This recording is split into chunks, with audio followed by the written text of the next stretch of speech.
바울이 주도하지 않고요, 베드로 사도가 어떻게 활동했는지를 보여주고 있거든요.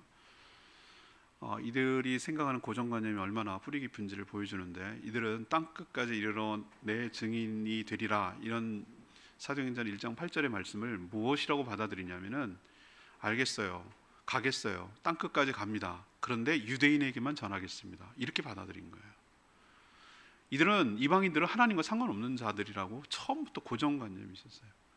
땅끝까지 가서 누구에게 하냐면은 이방인이 아닌 거기 사는 유대인들에게 복음을 전하겠다는 뜻으로 해석을 한 거예요. 근데 그거 깨지지 않으면 그게 복음이 전해지겠습니까? 온 인류를 구원하기 위한 하나님의 뜻이 안 이루어지죠. 그래서 하나는 계기가 필요했는데, 오늘 사건이 결정적인 계기예요. 이 사도행전 10장을 턴오버 해가지고 이 사건을 계기로 유대인을 넘어서 이 고넬료 사건인데요, 이방인까지 복음이 확대되는 결정적인 사건이 바로 이 고넬료가 복음을 전했을 때 예수를 믿고 성령을 받은 사건이거든요. 우리가 가진 여러 가지 고정관념, 편견, 아집, 고집 이런 것들이 우리가 스스로 제한하고 하나님 뜻을 거스리고 막을 때가 참 많아요. 그래서 그걸 깨기 위해서 성령님은 끊임없이 우리를 다루시고 만지시고 깨거든요. 왜? 그게 안 깨지면 하나님의 인도를 받을 수 없어요. 우리도 에반겔이나 뭘 켤 때 보면, 나는 상대를, 걔를 위하는 일이에요. 아프거나 많이 먹고 행복하길 바라는 마음에 사는데 걔는 오해를 해요. 내 마음을 몰라줘요. 그렇게 해야 너가 좋은 거야, 이 약 먹어야 네가 낫는 거야, 근데 입 벌리고 뭐라 그러면은 왜 나를 괴롭게 하느냐고 오해하죠. 자기 고집과 아집과 그게 깨지지 않는 거죠. 그런 것처럼 하나님이 여러분을 인도에 있어서 하나님의 뜻을 이루고 여러분이 복되게 하고 하나님 나라가 확장되고 교회가 세워지는 걸 바라는 게 하나님의 뜻인데, 우리 때문에 하나님이 인도를 못 하실 때가 참 많아요. 그런데 하나님 포기하실까? 그렇지 않아요. 하나님께서 여러분을 어떻게 하시든지 당신의 뜻이 이 땅에 실현되도록 인도에 가실 줄로 믿습니다. 자, 그렇다면 오늘 드려야 될 질문이 이거예요. 나도 저도 하나님 인도를 받고 싶어요. 그런 마음이 있다면 오늘 말씀을 잘 들으시기 바라고, 왜 나는 하나님의 인도를 못 받지? 그런 분도 말씀을 잘 귀담아 들으셔야 돼요. 뭐 때문일까? 자, 그러면 하나님의 인도를 받는 목적이 뭐냐 이거예요. 왜 하나님의 인도를 받기를 원하세요? 내 소원, 내 뜻이, 내 이익이 챙겨지기 위해서 아니라는 것도 여러분 오늘 깨달으셨으면 좋겠어요. 그래서 여러분, 오늘 말씀을 듣는 모든 여러분들이 하나님의 인도를 잘 받고 하나님의 뜻을 이 땅에 실현시키는데 귀한 도구로, 귀한 청지기로, 주의 일꾼으로 쓰임받는 복된 인생 살아가게 되기를 간절히 축복합니다. 자, 그리고 여기서 첫 번째, 하나님은 경외하며 경건하게 살 때 인도에 가신다는 것을 오늘 가르쳐줘요.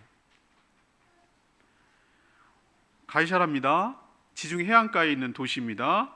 거기에 바로 가이사라는 이름, 카이사르, 케사르, 거기서 이름이 알 수 있듯이 로마에서 식민지를 통치하기 위해서 인위적으로 만든 도시예요.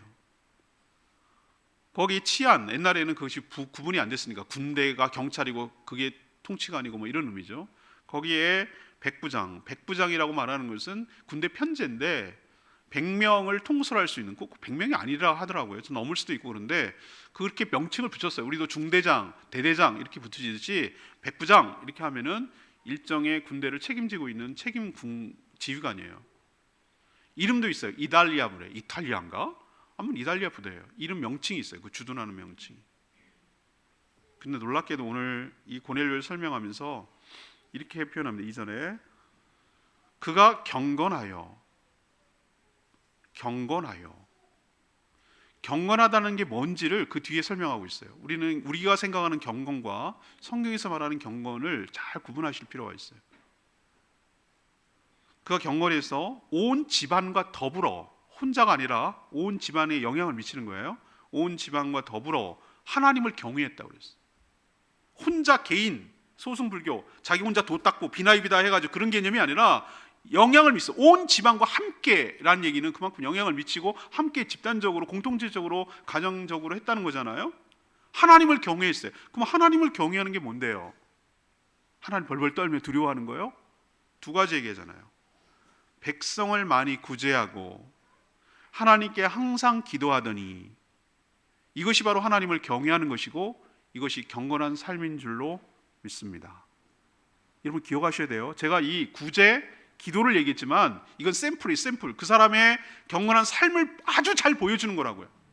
어떤 사람은 기도만 해. 어떤 사람은 구제만 해. 밸런스가 깨진 것이에요. 경건이란 그런 것이 아니에요. 기도를 왜 합니까? 구제라는 건 남 돕기 위한 것이 아니에요. 샘플이라고 말했어요. 상징적이다 이거예요. 구제라는 것은 주변 사람을 돌아보고 주변 사람을 사랑하고 하나님의 뜻이 거기에 미치도록 활동하는 여러 가지 다 활동을 포함해서 구제라는 표현을 쓰는 거예요. 상대방의 필요를 채우고 상대방을 긍휼히 여기고 상대방을 사랑하는 마음으로 하나님의 사랑을 흘려보내는 일을 총체적으로 구제하는 일이라고 표현하는 거예요. 많이 구제하고. 그 구제하는 대상이 누굽니까? 자기가 식민지 통치하고 있는 이 유대인들이에요. 비유해 볼까요? 일본 순사가 경건하게 살아. 일제시대예요. 조선 사람들을 불쌍히 여기고 많이 구제했어요. 느낌 오시겠어요? 어떻게 어려운지? 그만큼 힘든 거예요. 조선 사람들이 믿는 종교를 일본 순사가 와서 그도 똑같이 믿고 그를 위해서 구제하고 조선 사람들 위해주고 또 조선 사람들이 믿는 신을 자기도 섬기고 기도한다고 상상이 되시겠어요? 그 이상의 의미가 있을 거예요. 굉장히 이게 쉽지 않은 일이에요.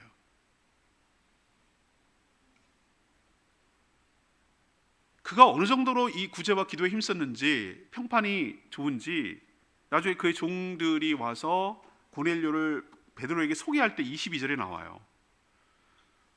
누가 보냈습니까? 예, 백부장 고넬료가 보냈습니다. 근데 자기 주인을 소개하죠. 그는 의인입니다. 하나님을 경외하는 사람입니다. 유대 온 족속이 칭찬합니다. 전 이 대목에서 동그라미 쳤어요. 누가 칭찬한다고? 부하들이 칭찬한다고? 가족들이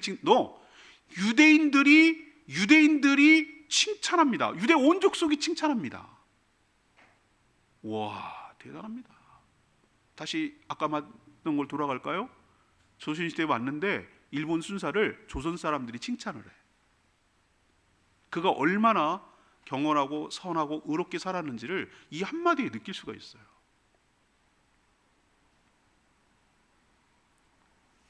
그가 기도에도 얼마나 열심히였는지를 볼 수 있는 대목이 오늘 3절에 나오잖아요. 하루는 이라고 말했는데 그냥 원데이 아무 임의의 날인데 이 사람이 매일매일 기도를 습관적으로 했다라는 것을 알 수가 있는 게 제9시쯤 돼요. 9시는 우리의 시간체계랑 다르다고 그랬죠. 그때는 오전 우리의 6시가 해 뜨는 시간 0시로 본 거예요. 그래서 쭉 돌아가면 9시란 얘기는 오후 3시를 말해요.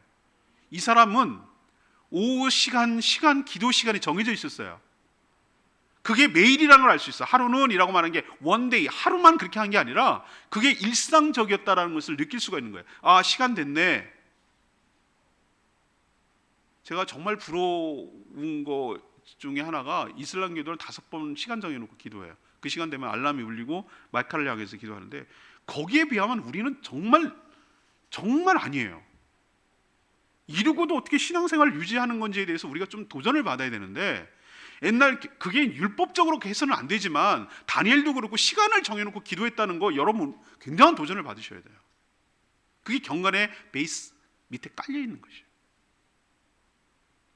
9시, 9시가 아니고 오후 3시쯤 되어서 기도하는 중에 여러분 잘 들으셔야 돼요. 언제 환상을 보냐면은 기도하는 중에 하나님의 환상, 하나님 보낸 천사의 환상을 보고 하나님의 뜻을 깨닫는 것인 줄 압니다. 그리고 그 천사가 고넬료에게 하는 말 우리에게 참 도전이 돼요. 고넬료가 주목하여 보고 두려워 이르되 주여 무슨 일입니까? 천사가 이르되 너의 기도와 너의 구제가 하나님 앞에 상달되어 기억하신 바가 되었느니라. 쌓인 거예요. 하나님이 상달될 만큼 기도가 쌓이고 구제가 쌓이고 하나님이 보시고 좋게 하시며 그에게 천사를 보내는 만큼 쌓인 거예요.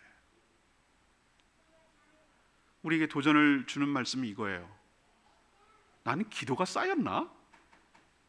하나님이 나의 사자를 보내고 하나님이 나를 인도하시고 찾아오실 만큼 나는 기도가 쌓여 있는가? 또 하나, 나는 구제가 쌓여 있는가? 제가 구제가 여러분 제일 헷갈리지 말라고 그랬어요. 어려운 부르듯이 돕는 거 아니라고 그랬어요. 구제라고 하는 것은 삶을 말하는 거예요. 삶을. 내가 하나님 말씀대로 입각해서 그 말씀대로 살아가는 것을 구제라고 표현한 거고요. 기도라고 말하는 것은 하나님과 관계와 하나님과 대화하며 경건하게 살아가는 그것을 하나의 상징으로 기도라고 표현한 거예요. 이 두 가지가 하나님 앞에 상달됐을 때 하나님께서 여러분들에게 나타나셔서 여러분의 삶을 주도해가고 인도해 가실 줄로 믿습니다. 왜 나는 인도받지 못할까라고 생각하기 이전에 뭐가 부족했는지를 오늘 말씀을 통해서 도전받고 깨달으셔야 될 줄로 믿습니다. 기도 안 해. 기도 시간 그런 거 정해진 것도 없어. 그냥 때렸다 밥만 먹을 때 하나님 감사합니다. 땡. 우리 기도 시간도 있어요. 기도의 시간도. 그런 건 나랑 상관없어. 수요일날 저녁 모여서 기도합시다. 그런 건 당신들이나 해. 나는 아무 상관없어. 여러분 시간 정해놓으셨어요? 기도 시간 있으세요? 정해놓은 거 있습니까? 하루에 정해놓은 시간 있으세요? 땡! 9시가 되면은 오후 3시가 되면 기도하는 시간 있냐고요. 그리고 여러분은 구제 다른 사람에 대해서 삶을 관심 있게 보고 저 사람의 필요를 채우기 위해서 내가 뭔가를 해야 되겠다라는 마음이 드세요? 그리고 하나님 인도를 안 받는데 난 하나님이 나를 인도해 가시지 않는데 나의 관심이 없대 내 삶에. 이게 얼마나 어폐가 있는 말이냐 말이야.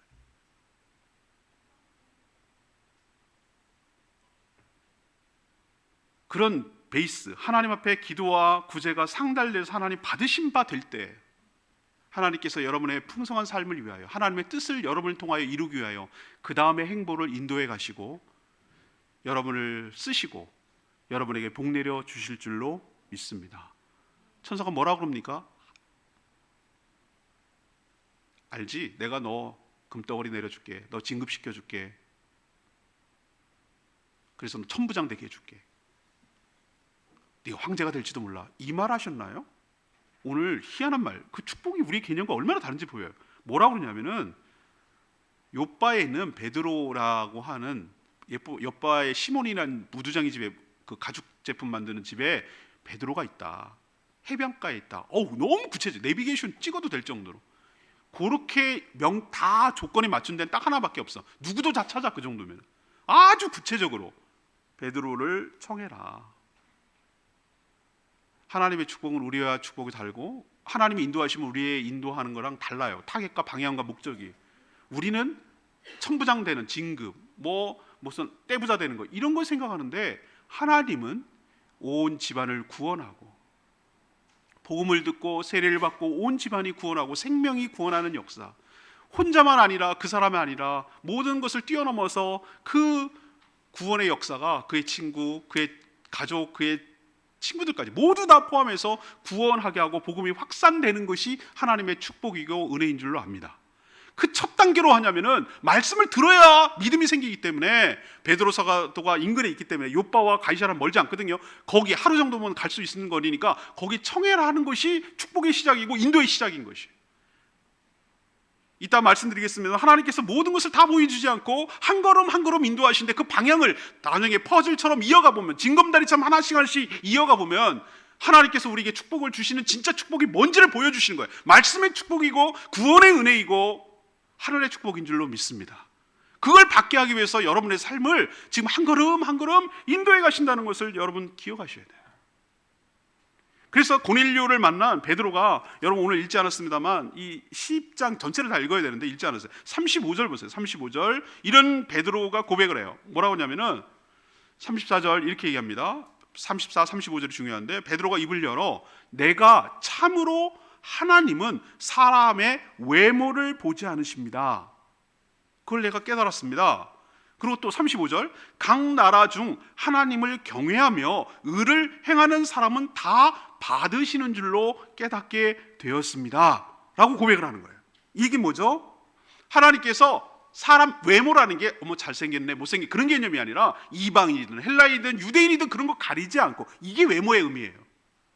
어느 나라 어느 위치에 있든지 간에 살든지 간에 하나님을 경외하며 의를 행하는 자는 하나님께서 다 받으시고 다 수용하신다. 유대인만 아니라 그렇게 살아가는 모든 사람을 다 받으시는 줄로 제가 깨달았습니다 라고 베드로가 고백하잖아요.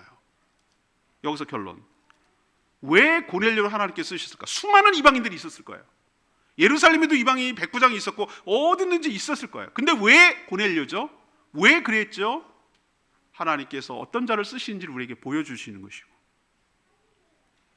경건하게 하는 자를, 오늘 베드로의 고백처럼 하나님을 경외하는 자를, 의를 행하는 자를 하나님께서 받으시고 쓰신다는 게 분명해졌어요.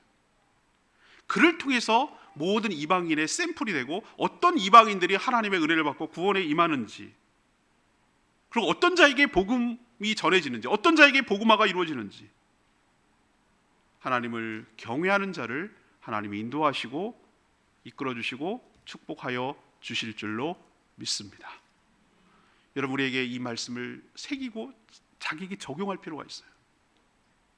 왜 하나님은 내 삶에 관심이 없나? 왜 나를 인도해 주시지 않는가라고 불평하고 원망하기 이전에, 내가 하나님께 받으실 만한 구제와 기도의 삶이 바탕이 되어 있는가? 충분히 쌓여 있는가? 그렇게 경외하며 경건한 마음으로 살아가는가? 그런 자에게 하나님은 시그널을 보내시고 그 다음 행보를 차근차근 인도해 주신다는 것 기억하시고, 하나님을 경외하며 경건하게 살아가는 저와 여러분 되기를 소망합니다. 자, 두 번째 얘기는 뿌리 깊은 고정관념, 편견을 깨부시고 인도해 가시는 걸 볼 수 있어요. 고넬료가 보낸 자들 3명 보냈어요. 7절에 보니까 집안 하인 2, 부하 하나, 이 3명 경건한 사람이 전부 다. 그래야 신실하게 이걸 잘 수행할 수 있기 때문에, 이 사람이 고넬료가 어떤 사람을 청구하고 보내는지 여기서 보면 그 사람의 삶의 스타일이 느껴져요. 하나님을 경외하는 사람, 경건한 사람을 보내죠. 여러 사람 중에 있는데 부하를 보내더라도 이 일을 미션을 시키는데도 자기도 그런 사람을 보낸단 말이에요. 그러니까 그 사람이 어떻게 살아왔는지 여기서도 느껴요.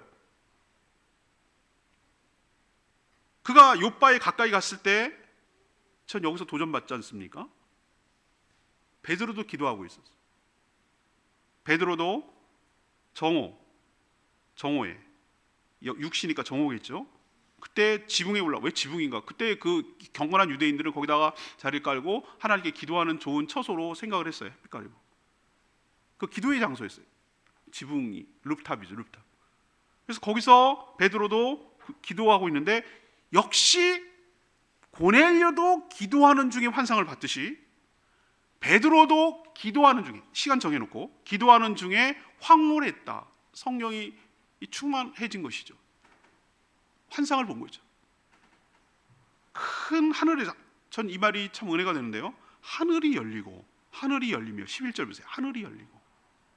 하늘이 열린 게 옛날에 마징가 지트하고 그거 할 때 짠짠 짜잔짠 하면서 이렇게 지붕이 도움이 쫙 이렇게 이런, 신제주에 그런 나이트클럽 있다고 하던데, 이게 도움이 쫙 이런 개념이 아니고, 하늘이 열렸다는 거, 제가 인터스텔라 영화도 말씀드렸잖아요. 하나님의 차원, 하나님의 세계가 우리가 사는 세계와 맞닿아 있는 거예요. 열린 거예요. 하나님 열어주신 것이, 하나님의 세계가 열렸다는 거예요. 열어주신 거예요. 우리를 위해서 열어주신 것이. 우리는 우리가 저쪽에서 열어주지 않으면 우리는 절대로 알 수 없는 하나님의 차원의 세계, 하나님이 사시는 세계, 하나님의 세계가, 우리는 그냥 표현을 하늘이 열리고 이렇게 표현하는 것밖에 없어요. 그거는 블루스카이, 이 하늘이 열렸다는 개념이 아니고 하나님의 세계가 우리가 연결됐다, 그 뜻으로 받아들여야 돼요. 자, 기도할 때에 환상 중에 하늘이 열려요. 기도할 때, 언제? 기도할 때에 여러분의 삶에도 하늘이 열리는 축복이 있게 되기를 바랍니다. 하늘이 열려야 하나님의 세계를 볼 수 있고 하나님의 계시를 듣고 하나님의 뜻을 알 수 있어요. 하늘이 닫혀 있으면 몰라요. 우리가 열 수가 없어요. 하나님이 열어주셔야 돼요. 근데 언제 주로 열리시냐? 고넬도 마찬가지, 베드로도 마찬가지. 우리가 기도하는 중에 하늘이 열리는 축복이 있게 되고 하나님의 뜻을 알게 될 줄로 압니다. 근데 굉장히 독특한 환상이었어요.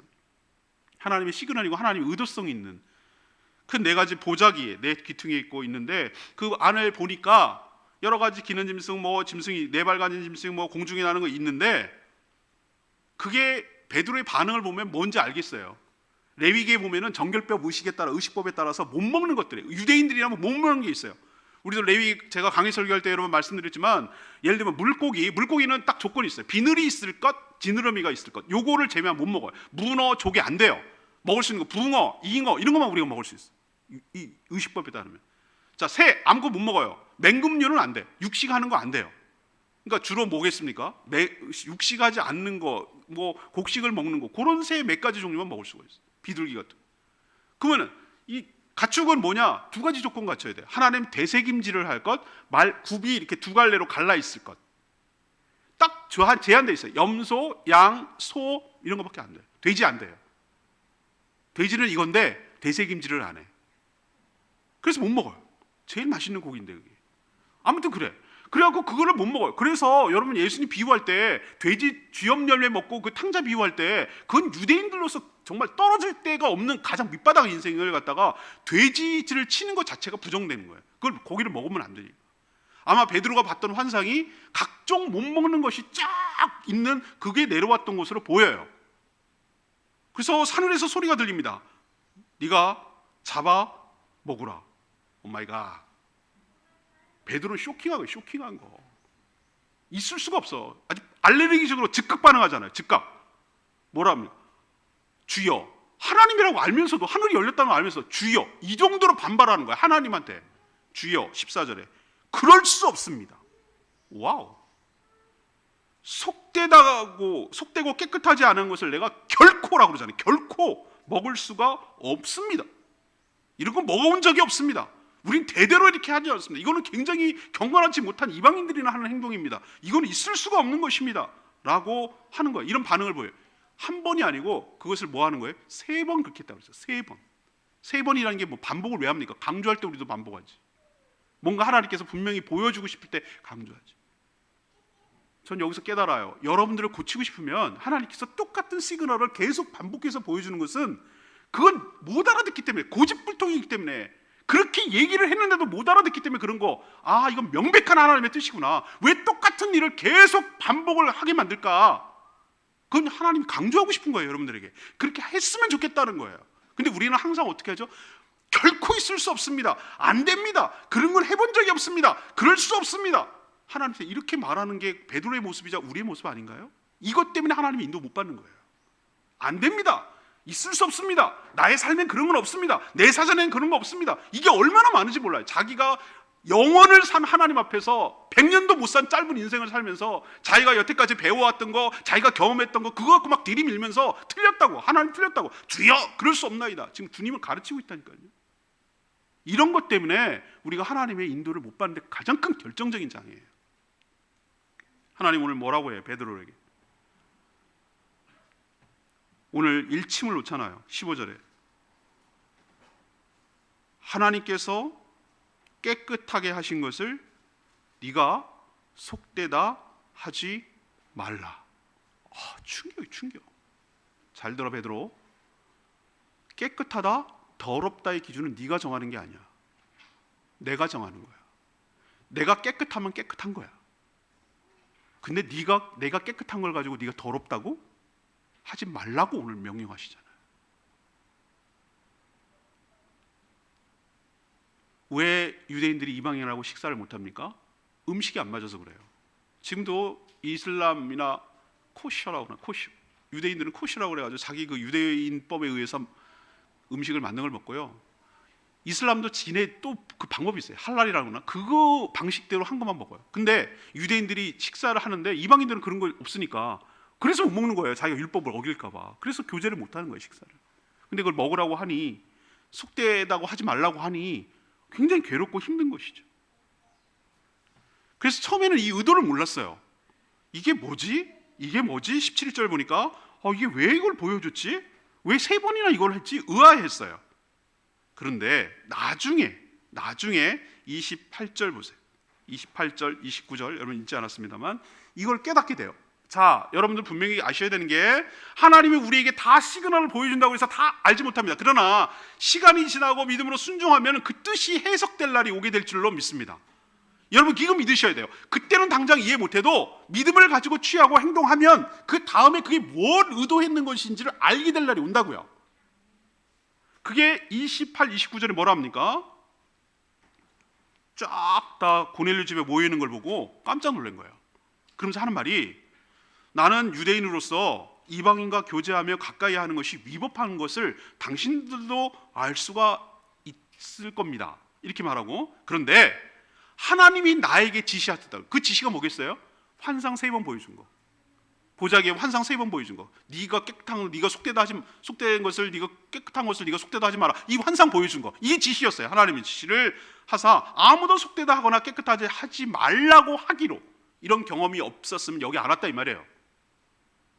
그래서 부름을 사양하지 않고 내가 여기에 왔습니다. 무슨 일로 날 부르십니까? 이 얘기는 뭐죠? 고넬료를 청함을 이 베드로가 할 수 있었던 것은 뭐냐면은 이런 환상을 통해서 베드로를 인도해 주셨기 때문에,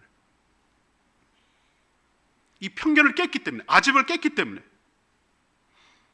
너의 생각을 뛰어넘으라고, 네가 하나님이 깨끗하다는 것을 네가 더럽다고 하지 말라고, 이방인도 하나님이 깨끗하게 한 건데 네가 더럽다고 하지 말라고, 이걸 깨닫게 해 주시려고 그 환상을 보여주심으로 하나님께서 인도해 가시는 줄로 압니다. 베드로의 이 편견, 아집, 선입견, 이것을 깨부시지 않으면 하나님의 그 다음 행보를, 말씀을 전해줄 수가 없기 때문에, 이방인에게 복음을 전해줄 수가 없기 때문에 하나님은 그 편견을 깬 다음에, 오늘 33절 여러분 뭐라고 그랬어요? 읽지 않았습니다만 순종하니까 내가 곧 당신에게 사람을 보내는데 오셨으면 잘했습니다. 이제 우리는 주께서 당신에게 명하신 모든 것을 듣고자 하여 다 하나님 앞에 있나이다. 와, 이제 깨달았어. 내 편견과 아집이 깨지지 않으면 하나님의 말씀을 전할 수 있는 기회를 하나님께 인도할 수가 없어요. 생명을 구원할 기회가 얼마든지 널려 있는데 내 편견과 내 아집으로 복음을 전할 수 있는 기회가 얼마든지 있었는데 내 아집으로 그것이 막히면 안 되기 때문에, 하나님께서는 여러분의 편견, 아집을 깨고 난 다음에 그 다음 행보를 하시려고 여러 가지 시그널로 우리에게 알려주시고 인도해 가실 줄 믿습니다. 그러니 여러분, 하나님의 인도를 받기 위해서는 여러분이 기존에 갖고 있던 편견, 고집, 고정관념, 선입견, 이거 다 내려놓고 하나님이 여러분의 삶의 기준이 되기를 바라고, 하나님의 말씀이 여러분의 표준이 되기를 원합니다. 하나님이 깨끗하다고 하면 깨끗한 거예요. 하나님이 더럽다고 하면 더러운 것이고, 하나님 가라고 하면 가는 거고요. 하지 말라고 하면 하지 않는 거예요. 이런 믿음의 순종이 있어야 되지, 내 고집으로 하나님의 뜻을 거스르고 내 고집으로 하나님의 뜻을 판단해서는 인도를 받을 수 없다는 거예요. 여러분도 모두 다 깨어져서 자아가 깨지고 파쇄돼서 온전히 하나님께 인도받는 복된 인생 되기를 축복합니다. 마지막 세 번째는 믿음으로 순종할 때 다음 단계로 인도해 가신다는 거예요. 성령은 고넬료는 고넬료대로 인도하는 거 여러분 느껴지시죠? 기도하는 시간에 했고, 또 동시다발적으로 베드로는 베드로대로 따로 성령께서 간섭하셔가지고 인도하는 거예요. 그리고 서로 교차 확인시키는 거예요. 크로스 체크. 여러분 비행기 타실 때 보면 모르겠지만 방송 뭐 지네끼리 말아 그러는데 크로스 체크 여러분 그런 느낌 들으셨어요? 교차 확인하는 거예요. 혼자 확인하면 안 돼요. 실수할 수 있기 때문에 한 명이 체크했으면 그걸 교차 확인시켜야 돼요. 얘가 확인했어요. 그렇다면 여기도 확인시키는 거예요. 그래서 2번 해가지고 얘도 확인하고 이걸 똑같은 걸 얘도 확인하고 해서 더 확신을 거하게 하는 거예요. 고넬료도 하나님이 만드시고 베드로도 하나님 만드셔서 그것을 퍼즐이 맞춰져 가지고 하나님의 뜻을 이루도록 인도한다는 뜻이에요. 모든 것을 하나님이 그리고 다 보여주지 않아요. 고넬료에게 뭐 짜잔 이렇게 해서 이렇게 할 거고 다 보여주지 않았어요. 하나씩 보여줬어요. 첫 번째 보여준 것은 베드로를 청하라 라는 정도밖에 안 됐어요. 베드로도 다 보여주지 않았어요. 짜잔 이래서 이렇게 돼가지고 이렇게 돼서 우리는 다 그걸 원해요. 그런데 하나님 그렇게 인도하시지 않아요. 이게 성경에서 제가 경험한 본 똑같은 공통점이에요. 하나님은 한 발 한 계단 인도해 가세요. 둘 다 하나님의 말씀에 한 단계 믿음으로 순종해야 돼요. 순종해서 가다 보면 다음 가야 될 게 보이고, 다음 행보가 보이고, 그 다음 어떻게 될지 보이고, 그 다음 어떻게 될지 보이고, 그래서 이렇게 둘이 만나가지고 이런 역사를 이루시려고 그랬었던 거구나 라는 것을 깨달을 날이 오게 될 줄로 압니다. 징검다리랑 비슷해요. 우리 욕심은 훌쩍 한 발에 뛰어넘어가지고 저쪽 건너편에 가고 싶은 욕심이 우리에게 있어요. 지름길로 가고 싶은 욕심이 있어요. 근데 하나님 앞에 그렇게 하면 인도가 안 된다고, 인도받을 수 없다고. 하나님이 그걸 보시는 것 같아요. 끝까지 다음 단계도 나를 신뢰하는가? 끝까지 나를 붙들고 나를 인내하고 하나님을 의지하고 갈 마음이 있는가? 그 다음에 하나님의 인도를 또 받을 준비가 되어 있는가? 이런 걸 통해서 여러분의 삶을 인도해 가실 줄로 믿습니다. 고넬료의 환상 그리고 베드로의 환상이 결합할 때 주의 뜻이 무엇인지가 아주 분명하게 드러나게 됐어요. 그래서 베드로가 36절에 보면은 이런 얘기를 해요.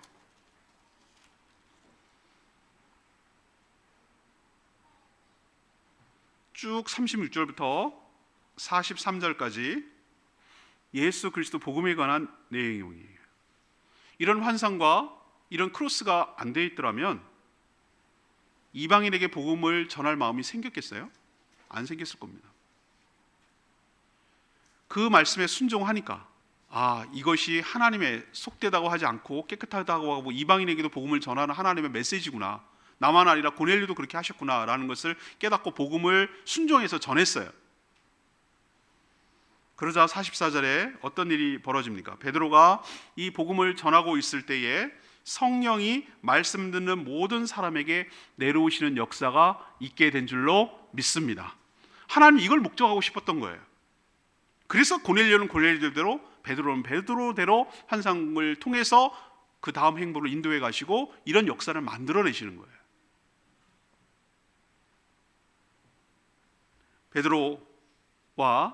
베드로가 오해를 받을까봐 욥바에서 베드로와 함께 따라온 유대인들이 있어요. 유대인 성도죠.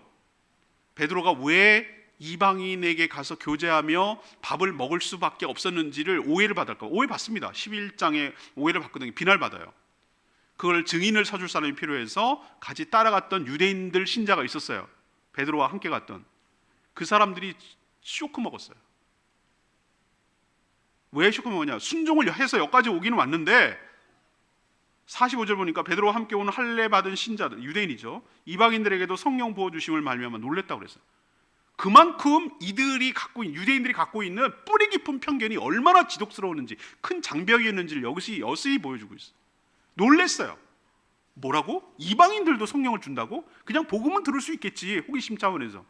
똑같은 성령을 받았다고? 엄청 놀란 거예요. 그러자 베드로가 뭐라고 합니까? 우리와 똑같은 성령을 받았는데 이들에게 세례를 주지 않을 이유가 없습니다. 그래서 그들에게 물로 세례를 주고 며칠 더 머물면서 하나님의 말씀을 전함으로 고넬료 가족, 고넬료 친척, 고넬료 모여있는 가족들까지 하나님 앞에 서서 말씀을 들으려고 경건하게 사모하며 모여있던 모든 자들이 성령 받고 물로 세례를 받는 구원의 역사가 일어나게 된 줄로 믿습니다. 이게 하나님이 인도하시는 방식이라고요. 오늘 결론 내리면 이렇습니다, 여러분. 하나님은 지금도 인도하십니까? 물론이죠. Of course. 물론이요. 당연합니다. 당연해요. 근데 뭐가 문제입니까? 하나님이 인도하고 싶은데 뭐가 문제죠? 둔감한 우리가 문제예요. 하나님은 지금도 우리를 인도해 가시고 하고 싶으셔요. 그러나 하나님의 인도를 받을 마음만 있고, 근데 그 마음의 동기가 욕심 때문에 하나님 오늘 주식 종목만 꼭꼭 집어주세요. 좀 고급정 좀 알려주세요. 그런 걸 인도받고 싶은 거예요. 하나님 어디입니까? 어디 땅 사면 될까요? 이런 거 하고 싶은 거죠. 어느 줄 잡을까요? 어느 라인 타야지 승진이 빠르겠습니까? 이런 거 좀 알려주세요. 무슨 사업을 해야 대박 아이템입니까? 대박 아이템 좀 알려주세요. 이런 거 인도받고 싶어요. 우리 동기가 문제라고, 동기. 네, 여러분, 그 이전에 오늘 말씀을 통해서 첫 번째로 깨달아야 될 게 뭐라고 그랬죠? 첫 번째로 경건한 삶이 바탕이 되어야 된다. 그 경건 안에는 구제와 기도, 삶과 신앙이 결부된 신앙생활이 바탕이 되지 않고 하나님의 인도를 받으려고 하는 것은 어불성설이라고, 나무에서 고기를 찾는 거란 말이죠. 그리고 그 삶이 자기도 알 뿐이지만, 경건하지만 자기 혼자 도취해가지고 나는 하나님 앞에 경건해, 나는 하나님 앞에 경건해, 그리고 교회에서 맨날 살고 나는 일주일에 3번씩 금식해, 뭐 철야 기도해, 40일 작정 기도해, 금식 기도해. 자기 혼자 취했어. 자기 혼자 취했어. 굉장히 혼자 경건해. 근데 남은 맨날 욕해. 저렇게 살면 안 돼. 집안도 안 돌아보고 무책임하고. 그거 경건 아니에요. 경건은 구제 기도, 그리고 많은 사람들이 알아보고 주변에 칭찬합니다. 하나님 말씀을 사모합니다. 베드로가 왔을 때 고넬료가 엎드려 절했습니다. 쇼킹합니다. 베드로 앞에 서서 뭐라 그럽니까? 우리가 하나님 말씀을 들으려고 하나님 앞에 서 있습니다 라고 고백하는 이 고넬료의 말씀이 얼마나 도전이 됩니까? 이런 게 경건이에요. 이런 걸 총합적으로, 총체적으로 이런 삶을 경건이라고 해요. 은혜를 사모하는 마음. 이런 상태, 이런 사람에게 하나님이 어떻게 인도하지 않을 수가 있겠어요? 하나님의 인도를 받기 전에, 그 전에 선제되어야 될 것이 우리의 삶에 경건이 회복되기를 간절히 바랍니다. 우리의 삶이 회복되기를 바랍니다. 기도가 회복되기를 바랍니다. 기도의 자리가 회복되고 기도의 시간이 확보되고 우리의 삶이 달라지기를 원합니다. 우리의 지갑이 회개하기를 원합니다. 우리가 삶의 에너지를 어떻게 쓰는지가 달라지기를 바라고, 우리 주변에 있는 사람들이 그걸 알 정도가 되기를 원합니다. 그것이 하나님 앞에 상달되기를 원합니다. 그런 준비가 되어 있을 때 여러분의 삶도 고넬료처럼 여러분의 삶을 인도해 가시고 기묘하게 쓰실 줄 믿습니다. 두 번째는 뭐냐? 선입견, 편견, 아집, 고집, 이런 걸로 하나님의 뜻을 우리가 스스로 제한하는 거예요. 하나님의 뜻이 제한되는 게 아니고, 하나님이 우리를 막으시는 것이 아니고, 알고 보면 내가 가장 큰 장애물이라고.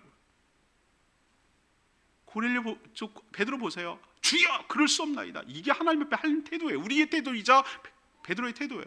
하나님 틀렸다는 거예요. 지금 이게 우리가 모습 보이는 거예요. 이런 고정관념 깨부셔야 돼요. 하나님 생각 앞에 내가 내려놔야 돼요. 하나님이 속되다고 하면 속된 거고요, 깨끗하다고 하면 깨끗한 거예요. 하나님 가르치려고 하면 안 돼요. 하나님은 항상 오르세요. 하나님은 항상 선하시다. 하나님은 항상 오르시다. 하나님은 가장 의로우시다. 제가 내린 결론이에요. 신앙생활하면서 내가 이해할 수 없고 내가 답답하고 여러 가지 수많은 일들이 많이 일어나는데, 제가 내린 결론, 항상 어떤 고백을 해야 되냐면, 하나님 항상 옳습니다. 하나님 항상 선하십니다. 하나님 항상 신실하십니다. 제가 내린 결론이에요. 이게 저만 아니라 모든 여러분들에게도 결론이 되기를 원합니다. 하나님 항상 그런 분이에요. 그렇다면 내가 바꿔야 돼요. 제가 비유하잖아요. 등대하고 큰 항공모함이 있으면 등대 보고 비키라 그러면 안 돼요. 항공모함이 비켜야 돼요. 항상 고정적으로 불을 밝히고 있는 등대 보고 비키라 그러면 안 돼요. 내가 안 비키면 부딪혀요. 내가 비켜가야 돼요. 그래야 내가 사는 길이에요. 하나님 뜻에 나를 맞추는 작업, 내 고정관념을 깨고 아집을 깨고 내 자아를 깨고 겉뜻에 순종하게 될 때, 그때 비로소 하나님이 여러분을 선한 길로, 가장 좋은 길로, 하나님의 뜻을 이루는 길로 인도해 주실 줄 믿습니다. 또 하나 기억하세요. 쌍방 확인해야 돼요. 제가 결혼 비유 많이 했잖아요. 동업 많이 얘기했잖아요. 자기 혼자 들떠서 그러면 안 돼요. 어떤 형제가 와서 어떤 자매에게 자매랑 결혼하는 것이 하나님의 뜻이라고 나한테 알려줬습니다. 그렇다면 자매도 알려줘야지. 동업을 할 때 이 사람한테 당신하고 같이 동업하는 게 하나님 뜻이라고 그랬으면, 그러면 이 사람한테도 알려줘야지. 교차 확인해야 될 거 아니에요. 왜 하나님 일방적입니까? 여기도 알려주면 여기도 알려줘야지.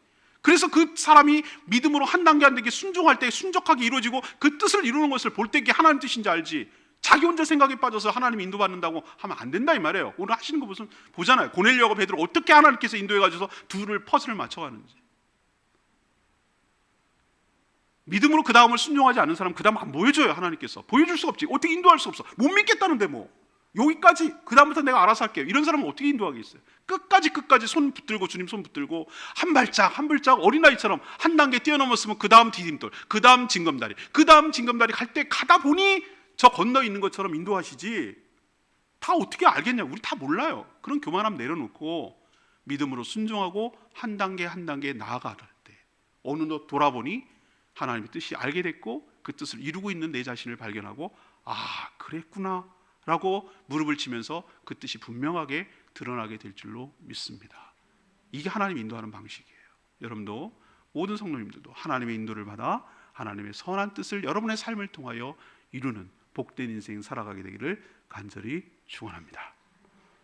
오늘 말씀 붙들고